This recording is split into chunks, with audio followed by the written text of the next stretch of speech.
Hello YouTube.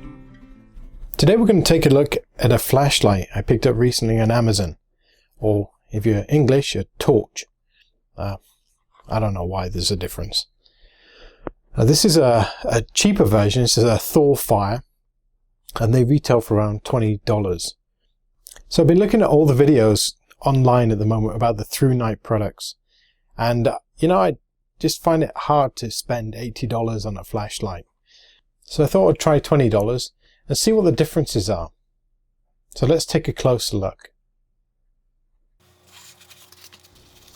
So the first thing that surprised me was the instructions were just in English. There wasn't any other Chinese instructions or anything else like that.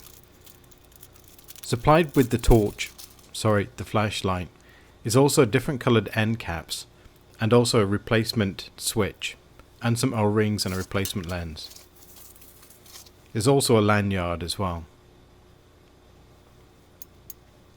It feels very solid to the touch, and the removable clip allows it to attach to a cap. I'm just using a rechargeable AA battery.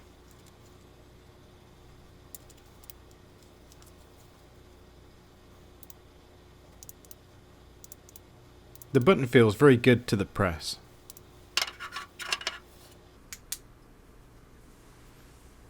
So this is with the lowest setting enabled. And you can see some strobing.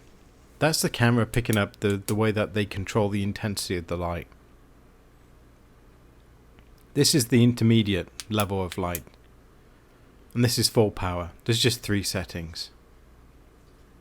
But it throws quite a decent amount of light.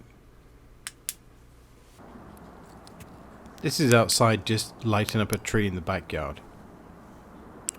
The lowest level you just can't see anything. The middle level you can see the tree, and obviously the highest level you see more. So this isn't really a side-by-side test, but just gives you an idea of what's on the market and how it compares to other things you might have. The battery I'm using is not one of the 3.7 volt batteries that really does give you the 300 lumens. So take this test with a pinch of salt. It's not really that accurate, it's just a roundabout guesstimation. So this is the Maglite Mini with the LED conversion. You can see here the ThorFire is slightly brighter. Against the Surefire, I think this is a xenon bulb. It's some sort of incandescent, and you can tell by the colour as well.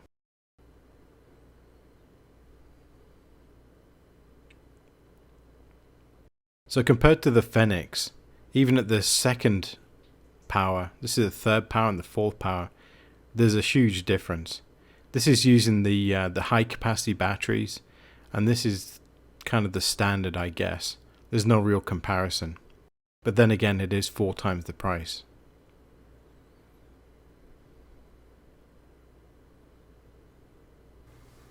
So now for the torture test. Anything that I take with me that goes in a pocket, I tend to put into something cold and freeze it. If it's going to survive that, it's probably going to survive a few hours if it drops out your pocket in Canada. So this is 1 hour later, and it's pretty much frozen solid.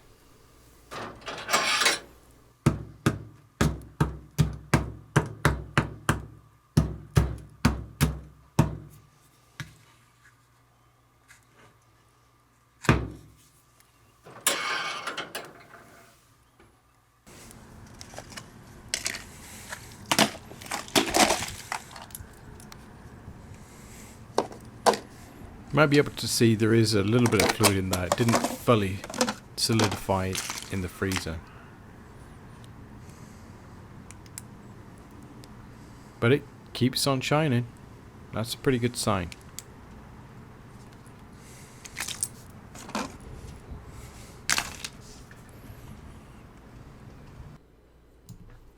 So this is what I term the stomp test. And underneath this snow isn't just normal ground, this is frozen ground. So it's pretty tough stuff.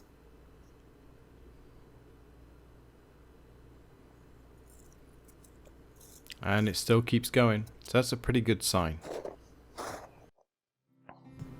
So for $20, I don't think you can go far wrong with this flashlight. If you need a reliable flashlight and your life depends on it not failing, I would maybe consider a more expensive brand.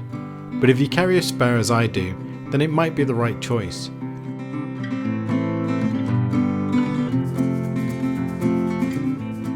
The real test will be the longevity of the ThorFire, and I'll certainly keep you updated on that.